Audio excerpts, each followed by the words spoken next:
السلام علیکم ورحمۃ اللہ وبرکاتہ۔ الحمد للہ وکفی وسلام علی عبادہ الذین اصطفی، اما بعد۔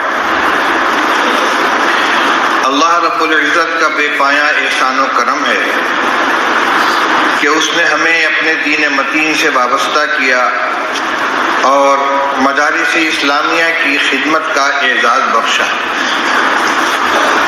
اس وقت مدارس کے معاملات پر غور کرنے کے لیے ہمیں جمع ہونے کی توفیق دی۔ اللہ تعالیٰ اس اجتماع کو نافع اور مثمر خیرات و برکات بنائے، آمین۔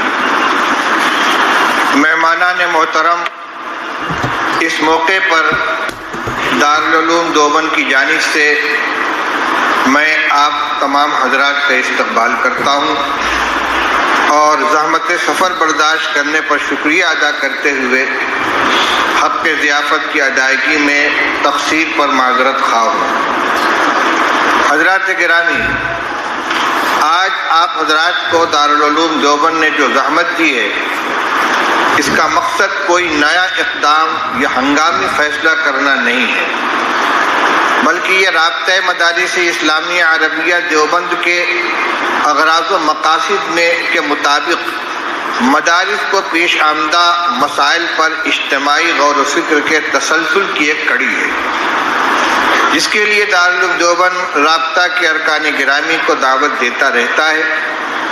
اس وقت مدارس کے سروے یا جائزے کا جو عمل حکومت کی جانب سے شروع ہوا ہے، اس کی وجہ سے قدر عجلت کے ساتھ نہایت محدود انداز میں آپ حضرات کو زحمت دی گئی ہے تاکہ اس معاملے میں بھی حالات کے تحت باہمی مشورے کا عمل انجام پا سکے۔ ذمہ داران مدارس، آپ حضرات کے علم میں ہے کہ جائزے کا یہ عمل 10 ستمبر سے شروع ہو چکا ہے اور متعدد چھوٹے بڑے مدارس میں اس کی تکمیل ہو گئی ہے۔ اب تک کے تجربے سے جو بات سامنے آئی ہے وہ یہ ہے کہ حکومت غیر امداد یافتہ یا غیر متوقع مدارس کی تفصیلات جمع کرنا چاہتی ہے، جس کے لیے 12 سوالات پر مشتمل ایک فارم پر کرایا جا رہا ہے، اور اس مقصد کے لیے آنے والا سرکاری عملہ کچھ چیزیں زبانی معلوم کر کے یا معائنہ کر کے اطمینان حاصل کرتا ہے۔ ظاہر ہے کہ اس حد تک یہ کوئی قابل اعتراض کارروائی نہیں ہے۔ اسی لیے دارالعلوم اور تمام ذمہ دار تنظیموں اور اداروں کی طرف سے یہ اپیل کی گئی ہے کہ مدارس اس عمل سے کسی خوف میں مبتلا نہ ہو، بلکہ پورے اعتماد کے ساتھ اس کارروائی کی تکمیل کرائیں۔ ویسے بھی مدارس اسلامیہ کا ہندوستان کی تاریخ میں جو روشن کردار ہے اور کسی پر مخفی نہیں، آزادی کی تحریک میں مدارس کا قائدانہ کردار عالم آشکارا ہے، اور آزادی کے بعد بھی ملک میں امن و محبت اور بھائی چارہ عام کرنے اور دہشت گردی و فرقہ پرستی کا مقابلہ کرنے میں مدارس نے نہایت شاندار خدمات انجام دی ہیں، جن کا اعتراف مختلف مواقع پر حکومتی ذمہ داران اور وزراء کی جانب سے کیا گیا ہے۔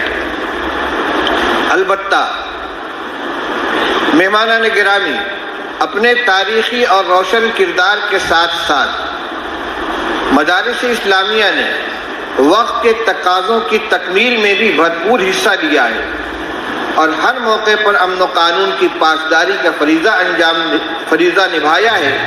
اس لیے مدارس کو کسی خوف یا مایوسی کا شکار ہونے کی ضرورت نہیں ہے۔ البتہ یہ ضروری ہے کہ مدارس اپنی ذمہ دارانہ حیثیت کو ملحوظ رکھتے ہوئے تمام انتظامات کو درست رکھیں۔ خاص طور سے 3 چیزوں پر توجہ دی جا رہی ہے۔ میں اجمالاً اشارہ کر رہا ہوں اور انشاءاللہ اس کی تفصیلات حضرت صدر محترم دامت برکاتہم کے کلیدی خطاب کے اندر آپ کے سامنے آئے گی۔ وہ 3 باتیں کیا ہیں؟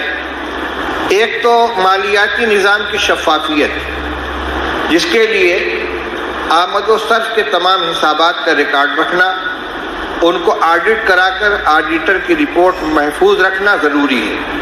اس معاملے میں شرعی اور قانونی ذمہ داریوں سے سبھی اہل مدارس بخوبی واقف ہیں۔ ضرورت اس کی ہے کہ ان پر پوری فرض شناسی کے ساتھ عمل کیا جائے۔ دوسری چیز مدرسے کی جائیدادوں سے متعلق قانونی تقاضوں کی تکمیل ہے۔ اس سلسلے میں متعدد رہنما تحریریں سامنے آ چکی ہیں، ان کی روشنی میں تمام ضروری کارروائیاں عمل میں لائی جائیں۔